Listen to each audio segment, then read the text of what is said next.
Bangladesh police, RAB, answer বাহিনীর পোশাক পরিবর্তনের কারণে বিভিন্ন ধরনের প্রশ্ন উঠেছে। রুচির অভাব আছে, এদের সিস্টেমের অভাব আছে, আর অন্যান্য বিষয়বস্তু উঠে আসছে। পুলিশ, র্যাব, আনসার এদের বিরুদ্ধে ঘুষ বাণিজ্য, গুম, খুন আর অন্যান্য বিষয়ের প্রমাণ আছে। জুলাই আগস্টে যে গণহত্যা চালায় শেখ হাসিনা, এই গণহত্যার সাথে পুলিশ, র্যাব, আনসার অন্যান্য বাহিনী জড়িত।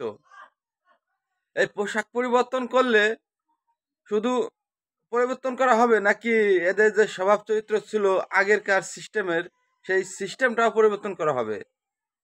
অবশ্যই পোশাকের পরিবর্তন করা হলেও ওদের যে সিস্টেম আছে, ঘুষ বাণিজ্য, টেন্ডারবাজি, গুম খুন, এসবের পরিবর্তন হবে না। কাজেই এই পোশাক পরিবর্তন করার কোনো দামই আসে না। এই পোশাক পরিবর্তনের পিছনে যে কয় টাকা অর্থ ব্যয় হয়েছে, এই অর্থই জলে ফেলানো গেছে আমি মনে করি।